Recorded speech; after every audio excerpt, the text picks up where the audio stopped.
ദിവസങ്ങൾ മാത്രം ബാക്കി നിൽക്കെ നിലവിലെ ലോക രണ്ടാം സ്ഥാനക്കാരായ സ്പെയിനെയും ഒന്നാം സ്ഥാനത്തുണ്ടായിരുന്ന ഫ്രാൻസിനെയും മറികടന്നുകൊണ്ട് താങ്കളുടെ ഒന്നാം സ്ഥാനം പട്ടം തിരികെ പിടിച്ചിരിക്കുകയാണ് നിലവിലെ ലോക ചാമ്പ്യന്മാരായ അർജന്റീന. ഇന്ന് നടന്ന ഫ്രണ്ട്ലി മത്സരത്തിൽ ഫ്രാൻസിന് അപ്രതീക്ഷിത തോൽവി ഏറ്റുവാങ്ങേണ്ടി വന്നിരുന്നു. ഐവറി കോസ്റ്റയുമായി സ്പെയിൻ ഇറാനുമായി സമനിലയിൽ കുരുങ്ങുകയും ചെയ്തു. ഇതിന്റെ അടിസ്ഥാനത്തിൽ തന്നെയാണ് നിലവിലെ ലോക ചാമ്പ്യന്മാരായ അർജന്റീന ഒന്നാം സ്ഥാനത്തേക്ക് ഉയർന്നതും.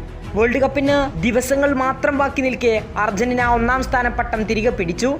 2022 വേൾഡ് കപ്പിന് ശേഷം ഒന്നാം സ്ഥാനത്ത് അർജന്റീന സർവാധിപത്യമായിരുന്നു കണ്ടത്. കുറച്ച് മാസങ്ങൾക്ക് മുമ്പാണ് അർജന്റീനയുടെ ഒന്നാം സ്ഥാനം നഷ്ടപ്പെട്ടത്. ഇപ്പോൾ ഇതാ അത് അർജന്റീന തിരിച്ചു പിടിച്ചിരിക്കുകയാണ്. അർജന്റീനക്ക് 1874 പോയിന്റും സ്പെയിൻ 1873 പോയിന്റും ഫ്രാൻസിന് 1869 പോയിന്റുമാണുള്ളത്. എന്നാൽ അർജന്റീന ഒന്നാം സ്ഥാനത്തേക്ക് എത്തിയതോടുകൂടി മറ്റൊരു വസ്തുതയാണ് ഇപ്പോൾ പ്രചരിക്കുന്നത്. ഈ കണക്ക് അർജന്റീനക്ക് ഒട്ടും ആശ്വാസകരമല്ലാത്ത കണക്കാണ്. കാരണം ഇതേവരെ വേൾഡ് കപ്പിന്റെ ചരിത്രത്തിൽ ഒരു ടീമും ഫിഫ റാങ്കിങ്ങിൽ ഒന്നാം സ്ഥാനക്കാരായി പോയിട്ട് വേൾഡ് കപ്പ് നേടിയ ചരിത്രമേ ഇല്ല.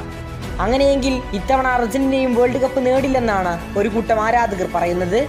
പക്ഷേ ആ ചരിത്രം അർജന്റീന അങ്ങ് മാറ്റി തീർക്കുമെന്നാണ് മറ്റു ചില അർജന്റീന ആരാധകർ പറയുന്നത്. വേൾഡ് കപ്പ് ചരിത്രത്തിൽ ഇന്നേ വരെയുള്ള കണക്കുകൾ പരിശോധിച്ചാൽ വേൾഡ് കപ്പ് നേടിയ ഒരു ടീമും ആ വേൾഡ് കപ്പിന് പങ്കെടുക്കുന്നതിന് തൊട്ടു മുമ്പ് ഒന്നാം സ്ഥാനത്തായിരുന്നില്ല. 2022 ഖത്തർ വേൾഡ് കപ്പിൽ പോലും അർജന്റീന മൂന്നാം സ്ഥാനക്കാരായാണ് വേൾഡ് കപ്പിന് തയ്യാറെടുത്തിരുന്നത്.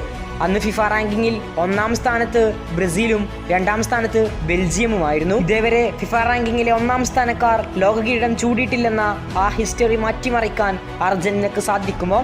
കാത്തിരിക്കുകയാണ് ഫുട്ബോൾ ലോകം. കൂടുതൽ ഫുട്ബോൾ വാർത്തകൾക്കും വിശേഷങ്ങൾക്കും വേണ്ടി ഇപ്പോൾ തന്നെ നമ്മുടെ ചാനൽ സബ്സ്ക്രൈബ് ചെയ്യുക. കൂടുതൽ ഫുട്ബോൾ വാർത്തകളും വിശേഷങ്ങളുമായി ഇനിയും കാണാം.